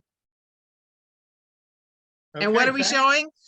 Oscar Shorts. If you Yay. hadn't gotten the last, yay, Oscar Shorts one more time. Thank Well, you. the first one we saw 3 times and it was pretty good. It was pretty good. The others are pretty amazing too. Really amazing. I may try to make it, Kate. I know I said I couldn't, but I'll crash it if I can. Oh, And please. yeah, if you didn't pay to go to the first one, it would be worthwhile going on the 29th. It's at the Methodist Church at what time? 7:30. 7:30, Right. because Oscar Shorts is really interesting. And for those of you, I see some new faces. Kate is spectacular at curating and holding discussions about film and the nuances of film. And She's Phil, you used to volunteer professional. when she did it in the community center, didn't you? I did, but I've been busy with a new volunteer job, Peter. Well, I'm not, I wasn't pointing fingers. I was just, Yeah, no, I it was think more, Kate, it was more of an attaboy that you're taking it. this is the wrong way. this is a passion for Kate, and it's to our benefit that she is passionate and knowledgeable about this, because I it's have not to just thank, going. I have to thank Jim Davis, present here this evening. He's the one who encouraged me to do the film discussion, which has really become the audience's favorite. Is yes, but they have their perspective and they want to talk about it. It's the best part of media literacy. Yeah. There you go. Is Layla's not here? Anyone from Pram here? I can give a quick little update. They're continuing to design, to develop a fundraising program. Pram will be present doing the children's games and activities at National Night Out, which is this coming Tuesday at 5:30 on Park Place. I think if she was here, I think I can speak for her to thank the Gary and Marin Herbal Foundation, who helped by sending their gardening team over from the Plunge to help Pram do some weeding and gardening and hack back the blackberry brambles. So this is community working together and communicating with one another and figuring out who can help who. Lisa, are you going to fill us in on the HOAs? I think the most exciting thing was July 15th, and we've all covered the evacuation drill. So other than that, it's been fairly quiet given the officer involved shooting last week, or sorry, I guess it was last month. So thankfully it's been more quiet than that. And then the evacuation drill. I don't know if Charmaine or Rocky have anything about Brickyard Landing. Nope. Blank stares? Specifically, in what area do you think? Just any updates you might want to share to the community about what's going on in the Brickyard Cove HOA that might be specific to Brickyard Landing. Oh, I think that we're, as far as my role is pretty much is planning for emergency preparedness at Brickyard Landing, and we are looking at formulating our annual evacuation drill for the landing. Okay. Rocky, I don't know you. I don't know you well. I know your face and I know your name, but the overwhelming compliments and the overwhelming strong feelings about you as we've been discussing these issues with people in our community and in our city. It's been unbelievable how well thought of you are. And so I just thought I'd pat you on the back there. Thank you, Philip. It's a pleasure to meet everyone. Yeah. And I think it's one thing that did come out of the whole evacuation drill, and I know Rocky and I have mentioned it, and I know Jonathan and I spoke with council members Zepeda about it, is, you know, if we can't get out because of fires, or, you know, if they're due to a railroad incident, or the tanks are exploding or something along those lines, a waterborne evacuation. And one of the things that did come up was, you know, a lot of the people that have boats and everything is at some point, and Rocky and I discussed this with them, is scheduling some type of a waterborne based evacuation, because gosh only knows when the city would ever get one going for us. So if the community needs to get our own private boat-based evacuation going, it's one thing we considered taking on and trying to figure out something around that in the future. So that's something else that I'm sure Rocky will have his hand involved in. It sounds like a party opportunity. Let's put it that way. Yeah, Wednesday it'll be that. Thank you, Lisa. And I'll just mention something that I see there's a question from Norma. When we originally had the discussion about this meeting, Wes Contra Costa was suggesting we focus only on Brickyard Cove. But I persuaded them that really, if there's an evacuation out of Brickyard Cove, it's going to have come through Old Point Richmond, through the tunnel. And so I will be encouraging all of the Point Richmond community, because we can't help Brickyard Cove or get out of their way. Maybe it's just a matter of getting out of their way so they can leave, unless we know. So they do have special circumstances, but they are physically, surrounded by our loving arms. So I want to make sure we know what to do. And if it's Chevron, or if it's chemicals or train explosions, the tunnel is not enough to make it, to separate us. Norma, you have your hand up? Yes, so I just wanted to share that during the earthquake of our lifetimes, I worked at Pier 39. So I saw firsthand, first of all, the ferry operators got word first over the maritime radios. They immediately pressed themselves into service, and all operations focused on evacuating people from the ferry building. So I think for the Brickyard folks, it's absolutely conceivable that a ferry could swing over to the existing landing dock if that had been prepared in advance, and they can evacuate 300 or 400 people at a shot. So in a local emergency, you could easily evacuate people from I guess where you met was over in the parking area for the cars, more or less. So just coordinating an emergency backup plan with the ferry service, which is very doable. Yeah, it's on the list. Councilmember Zepeda is aware of that request, and it's on our long list. And Norma Jean, as usual, the voice of institutional knowledge in our community. That was a fantastic story, or observation. We were not. We are going to do a little thing, or a little few minutes from the LUDRC, so Charmaine can help us out with the Keller, or keep us informed of the Keller Beach sewer project. Right. So first of all, I'm going to tell you an email address. It's ludrc.richmond@gmail.com. I will repeat it several times. Okay. So LUDRC has its own Gmail address so that we can get comments from the community. So last week we had a good meeting, and I wrote up the minutes, and Rod is working on a letter to the city. And he asked me to please ask the community for comments. So he wants people to have a chance to voice opinions and also give suggestions about the Keller Beach sewer line project. Now, we already know that there's many things that we don't know.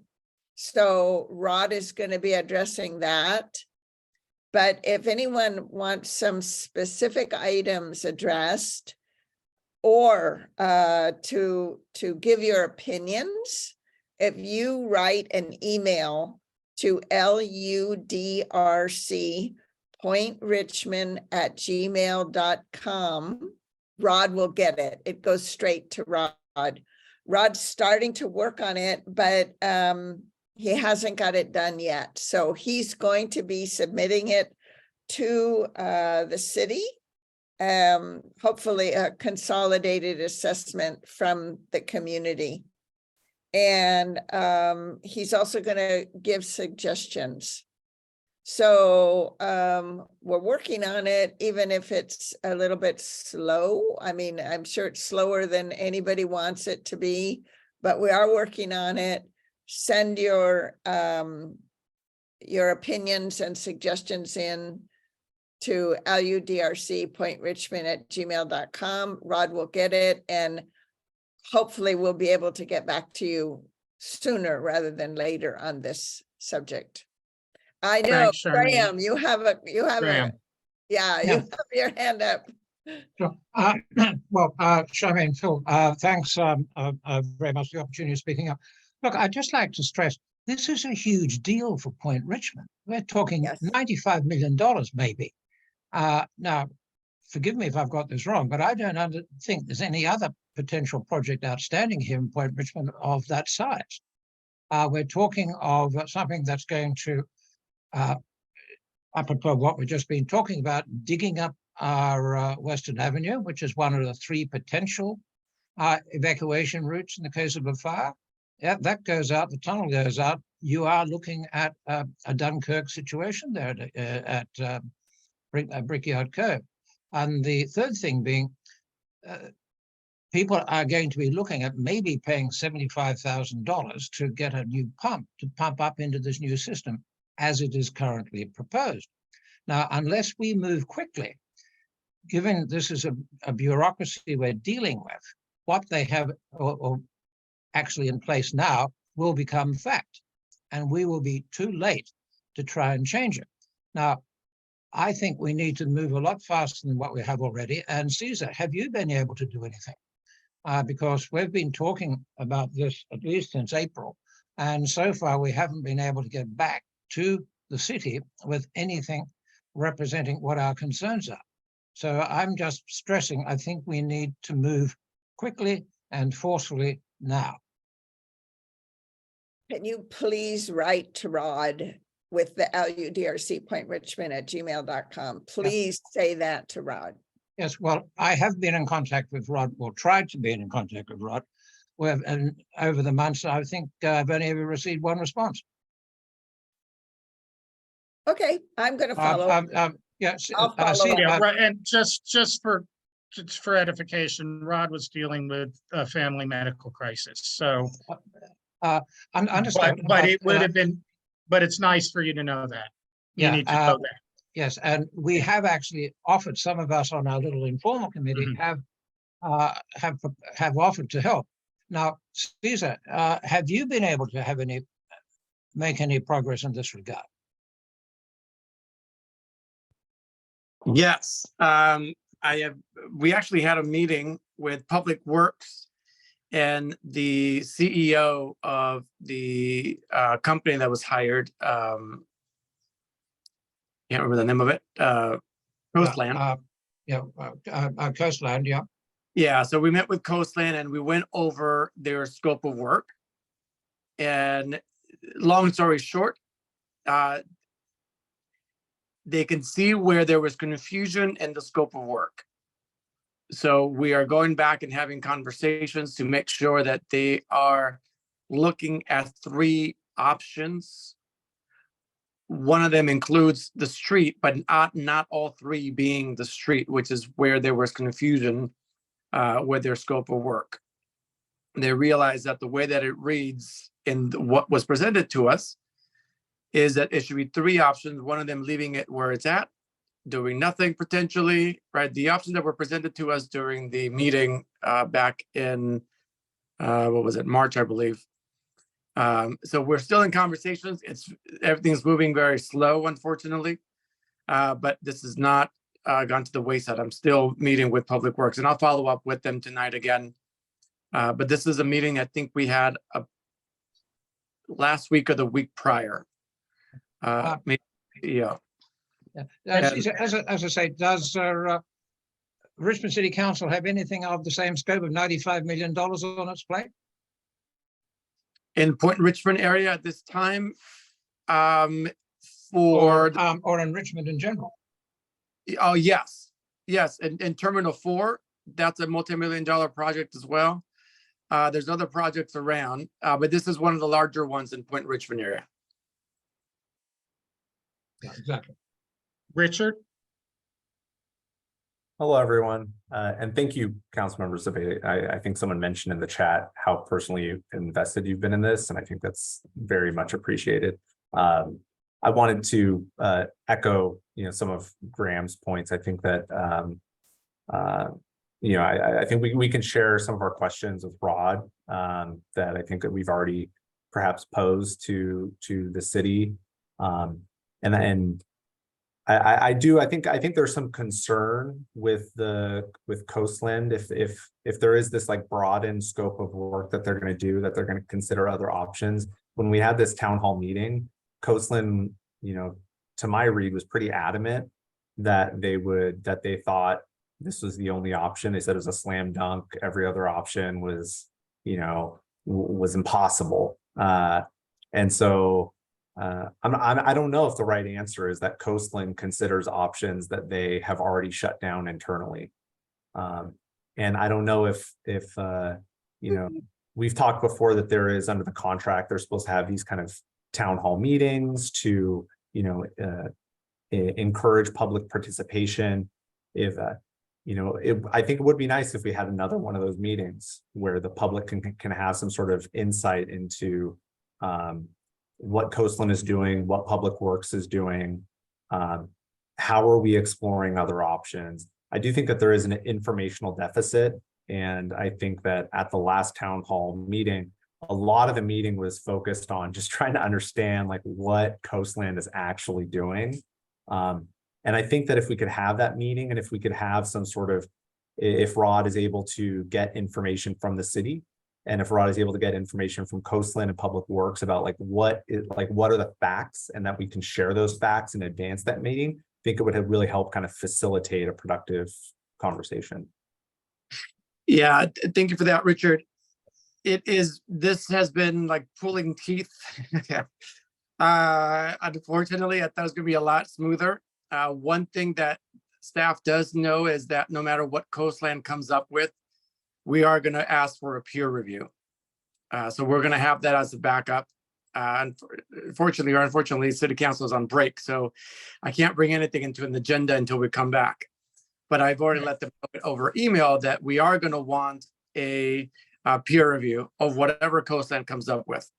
Right? It doesn't matter what options they come up with. We want to make sure that we have another company that is fully vetted, and that we have a time to go out to RFP and get someone to come in that's an expert as well, and that gets selected based on their expertise and not just because they happen to be there, which I think was the case with Coastland. They were kind of put in because they were doing other projects around. So we want to have that process going on. So that I'm working on as well. I will follow up with staff. Again, this was a meeting that we had with their CEO. I can definitely tell that there was a lot of confusion between what they presented to us at that meeting, between the scope of work, how it reads, and how anybody can read it, where it says the 3 options. Because I started out, my question to them is, you tell me what 3 options means, and they started going based off of the presentation, and then they read the contract and they said, oh, this is different. So definitely room for error there, and they definitely stepped in it. And now we're trying to correct it to make sure that we get 3 options that are part of what the community is looking for, and looking at a full 3 different options, Right. not one option with 3 different streets. Caesar, I just want to throw something out there. I know Vivian wants to make a comment. I think that by the time, if the LUDRC and PRNC are in the process of making a presentation, we have really qualified engineers, designers, and architects with expertise in this area. They would not be part of this peer review, but they can speak and write intelligently on the issue, as intelligently as any of these companies. That the next meeting should probably be a meeting with staff, maybe at City Hall or in chambers. It may be time to move this out of the neighborhood once we've got some documentation together, out of the neighborhood and into the chambers. Because if we continue to work on a neighborhood level, it's only going to stay small. So does that make sense what I'm saying? And can you facilitate that moving forward? I think I get what you're saying, which is basically a meeting of the working group and the staff. I'm not sure what you mean by chambers. You mean Well, public? as meeting? opposed to just having a PRNC meeting or meeting in someone's house, but to actually have a formal meeting with staff present here or at City Hall. Yes. I am definitely trying to schedule that already. Because I'm kind of with Graham. We need to get our documentation in there and then make this bigger. And for those of you, it's not just about the physicality or how much it's going to cost those homeowners. We're talking about a broken process. And that broken process that's affecting our neighbors, which is all of us, and our safety and our evacuation routes for long periods of time. We shouldn't be having this conversation. We're having this conversation because staff is broken. And the next broken staff is going to be the PG&E project, or Terminal 1, or our crumbling tunnel, or the fact that that $1.2 million is spent in one council person's district and we can't, and we're begging, and she's begging to paint the crosswalks in ours for $200. So that's why I'm encouraging people to get involved in this, even though it might not directly affect you in your block. It does affect the safety of these and the process of the city just running these things like a steamroller. Vivian? You're muted. Yes, thank you so much for the larger framing of the issue, and to everybody who's spoken on it, and Caesar for your work with the city. Really appreciate your taking action on it. I just wanted to reiterate that in addition to all of the questions that are being asked of Coastland and all of the reporting that they're doing, it seems like during the last meeting, we were all in agreement that it would be helpful to urge the city to start looking at other companies, other consultants, other plans, rather than critiquing Coastland's plan, really looking at some different ways of approaching this problem, rather than going around and around and around the same circles. And what I would like to mention is I do feel that this is incredibly important, and it may be another special meeting again, because there's so much to discuss. I'm not sure we can handle it in the next, 20 minutes before it's time for us to go. We can run a few minutes late, of course. Lisa, I think, had her hand up, and then Graham. Yeah, I just have a quick comment, Caesar. If you guys do have a larger community meeting with city staff, could you aim for maybe the cafeteria room downstairs? Because then they could do a hybrid Zoom for those who would want to participate via Zoom. Yeah, Lisa, let me see. I think my thought is to keep it maybe a little bit smaller, maybe with the working group. Aye. And then maybe the neighborhood council leadership. That way we can get all the main questions in and we don't have a lot of duplicates of the questions and people just sharing their own stories. I want to move this project forward. Yeah. And just having the experts there, right? But great idea, maybe for the next one, if when we do have a more of a town hall, like last time, that we maybe have it in the back room. Great. Or the front. Thank you. Thanks. And we'll finish up with Graham real quick before we move on. Yeah. Thanks, Phil. Look, just one thing. I think we need to make sure that we don't shut. I quite understand the idea of moving it to the city hall and getting more people in the city government involved, maybe even up to the mayor. But I think we need to be very careful that we don't shut out the local residents here.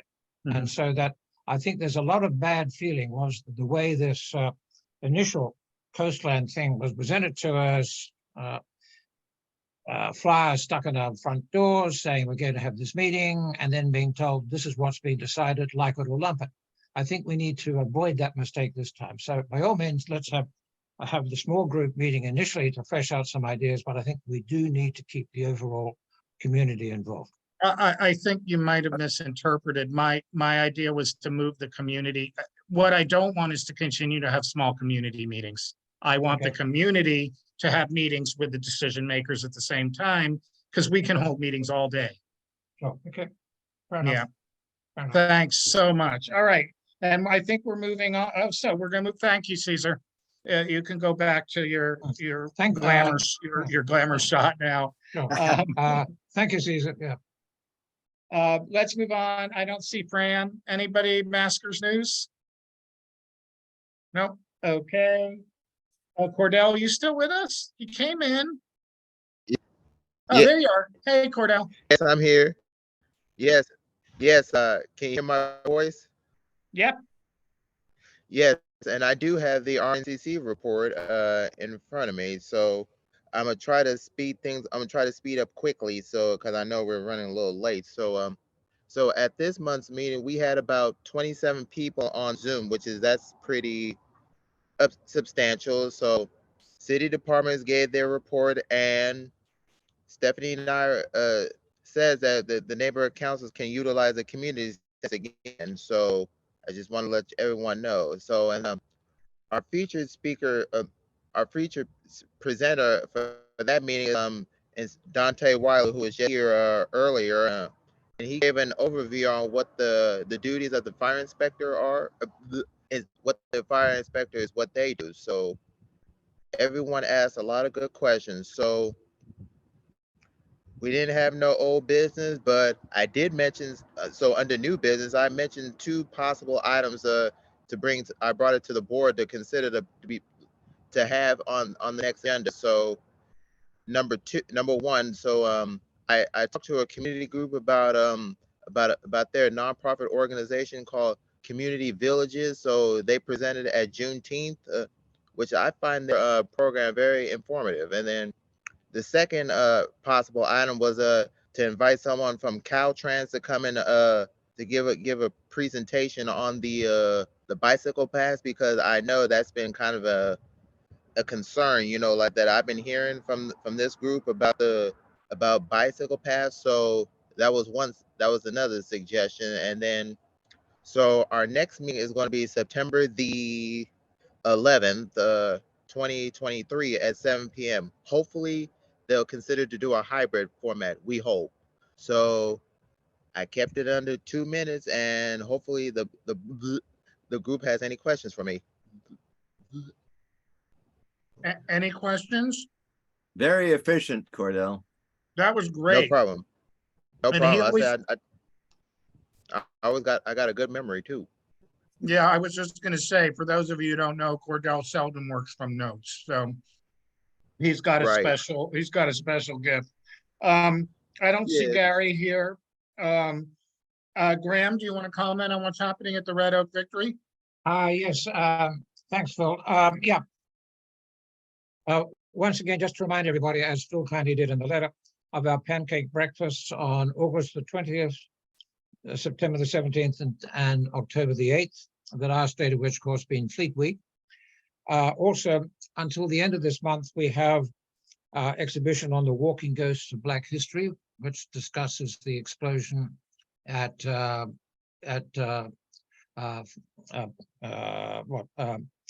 Point Chicago, and how that impacted the overall the effect that had on race relations here in America.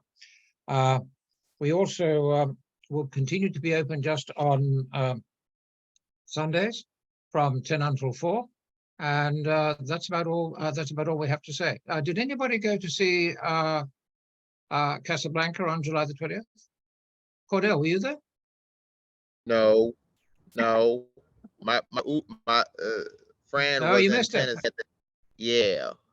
My Uber driver was in Tennessee. And I'm like, Okay. That's it. Thank you. How many people came to the movie, Graham? I unfortunately don't know, Phil. My wife is very sick and very vulnerable to COVID, so I'm just not going to any events like that. Okay. But normally I would think there usually 20 to 25 people turn up. Sue just said to me that it was record-breaking attendance that day. Oh, really? That's great. Yeah, we had more And- people that have ever come to a film. Oh, Yeah. wow. Is that right? Yeah. Fantastic. And who won all the prizes on the trivia questions? About 4 or 5 different people. Oh, good. They knew a lot. Fun. Yep. Okay, fine. Thank you. Thanks. Diane? Yes, thank you, Philip. A few of us are in town and we're going to be working tomorrow in the Garden Triangle from 10 to noon to get ready for the National Night Out. And while I was on vacation, I had been notified that during the festive music on Park Avenue, in our garden behind the library, children were playing in the garden and rocks were being moved and parents were asked to cooperate. And I understand it's a problem. And Philip came up with a great idea with some signs. Thank you, Philip. And we're going to think about placing these signs where it says, please keep of the landscaping, because we put a lot of money into that project and we want to continue the beauty for the community and for our local businesses. So, And Diane, I'm going to actually, without disturbing the landscaping, I'm going to install decorative banner flags around that triangle. Like we did last year for fun, I will do it again this year to keep the kids out. thank you. That would be wonderful. And then the Pram does the children's zone in that area. And that was one of the specifications that they help keep the kids out as well. So it's just common courtesy is different. When I was a kid. Re-educating, it used to Yeah. be a gray area and we just need to change that. Yeah. Thank you. Right. Thanks, Diane. And then Peter, anything exciting and new in the world of ping pong? Yes, I can embarrass Eric and mention that he showed up at our ping pong Monday.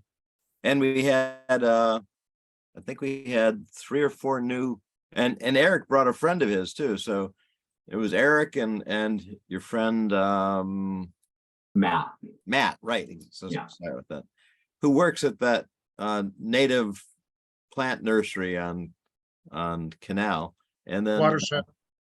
yeah, we had several other people that showed up, including a nice couple from Bob and Bridget Banky from the Cove, and they're going to join the yacht club. They're impressed with the place. So so if you want to come by.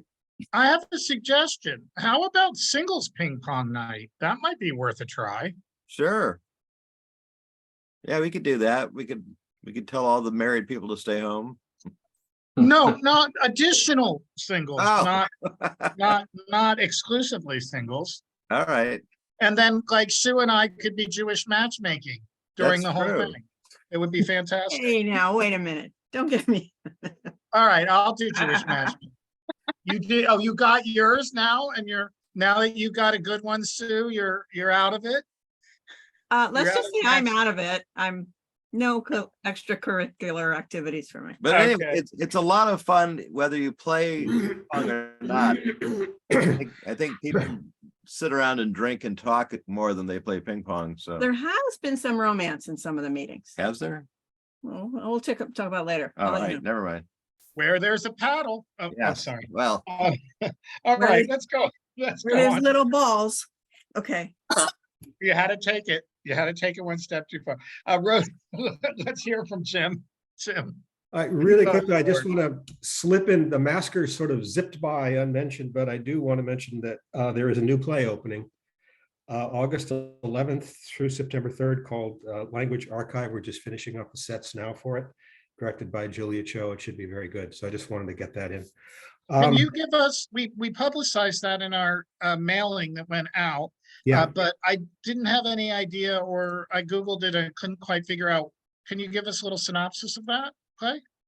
No, I'm in a strange predicament of building sets and I don't know what they're going to be for. It's like, you bring out a 12-foot stuffed giraffe and then you see the play. Oh, that's what it's for. Okay.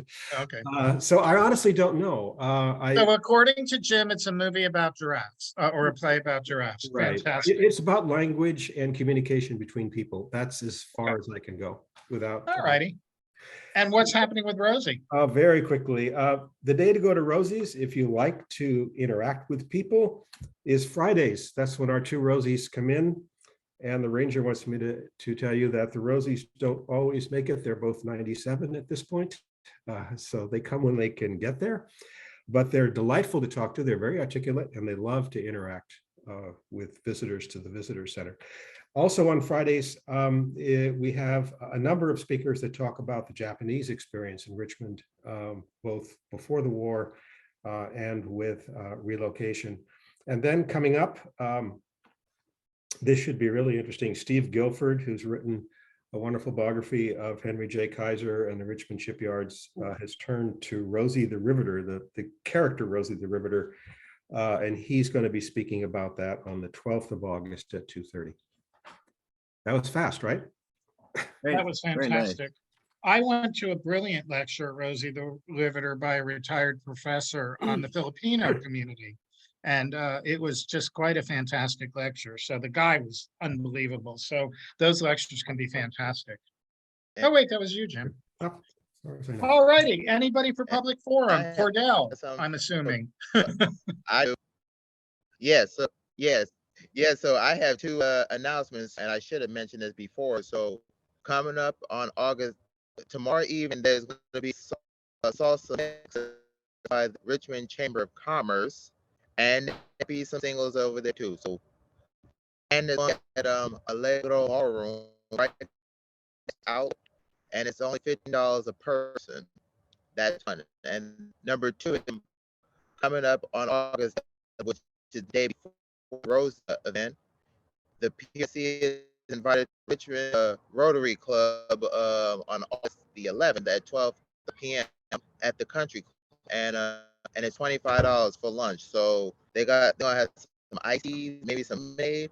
So our featured speaker is going to be Christopher Whitmore, who will be talking to us about the Richmond Promise, so the scholarship program. So I've seen the presentation, but I know you're in for a retreat. So that's 2. And then the final is suggestion into the.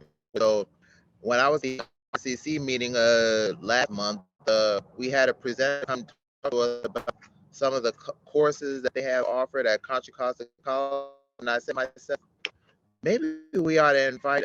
Maybe I'll ask the parents if they want to invite Miss Garcia to come speak to us about the college and what kind of courses that they have offers for anyone of all ages. So I'll just leave it at that. Good deal. Thanks, Cordell. I might contact you about the college. Maybe it's time for us to try something a little different. Thanks. Sally, maybe an update on Point Latte? Oh, you read my mind. You're a Okay. regular, hon. Yes, I know. But let me encourage everybody with the news that this is probably the last PRNC announcement about the photographic exhibit at Margie Sullivan's wonderful gallery, because the exhibit is going to close on August 6th. So those of you who would like to see it, it'll be open this weekend, Saturday and Sunday from 1 to 5. And then we are going to open for National Night Out on Tuesday from 5:30 to 8:30. And then we'll be open August 5th and 6th. But on August 6th, that will be our closing ceremony.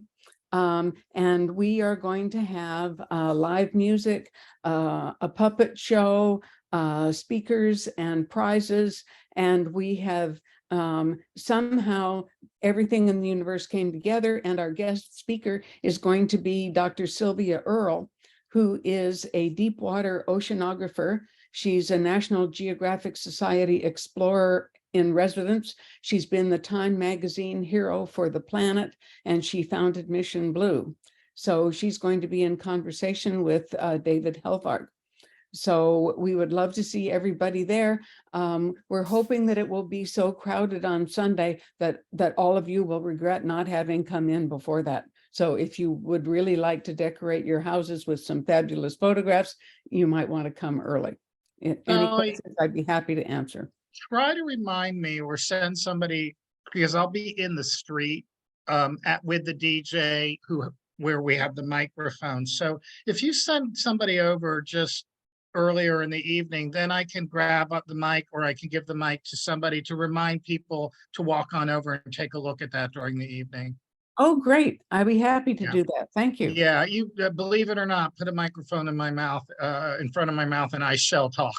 So Okay. I'm happy to, and that's for all of your organizations. So, if any of you want to just come up at any time, the DJ will lower the music a little bit, and you're free to speak or have a little interview, because the idea is that not everyone on that street is going to know everyone. We all know each other, but my goal is to let new neighbors come in, and we're trying to bring new neighbors down into the downtown. So thanks for that, Sally. The exhibit's pretty good. It's pretty good. I really think it was amazing. And we are not that late. Are there any remembrances or celebrations?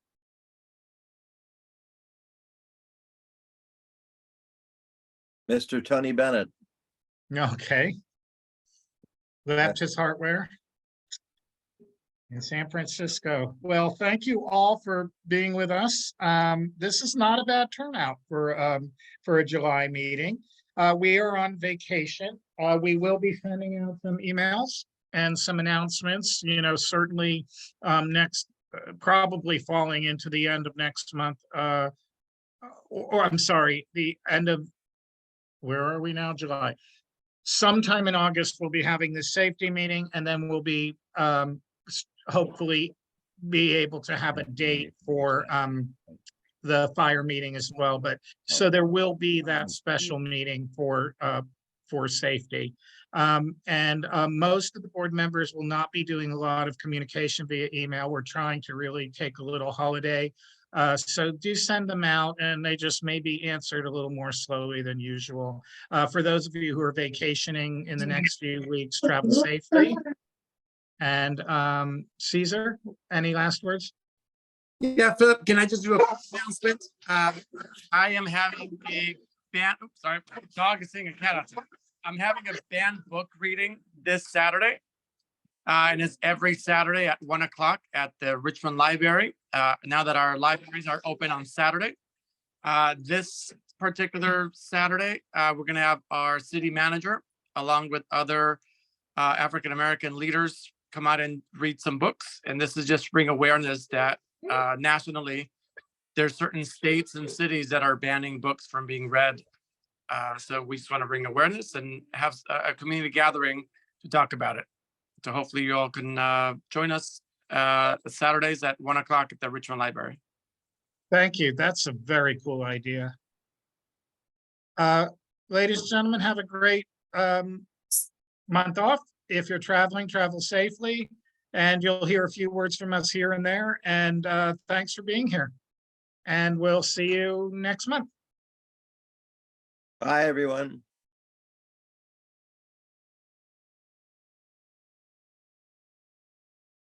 So Lisa, you're moving, but you're still on the board? Is that what's going on? No, she hasn't sold the house. I mean, that's what you want to do though, right? You've got a job up there? I'm still working in Richmond. Oh. All right. Well, good luck on whatever it is you're trying to accomplish.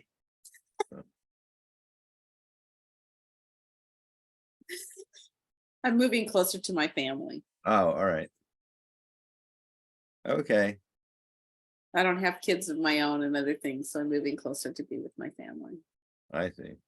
But still All working, righty. still working in Richmond. And our office is going to be in Point Richmond. Okay, so you'd be doing a lot of Zoom work. Yes, and I'll be coming down, but still to be determined how frequently. Okay. All right. Well, good luck. Thank you. Bye, everyone. Take care. Good night, everybody. All right.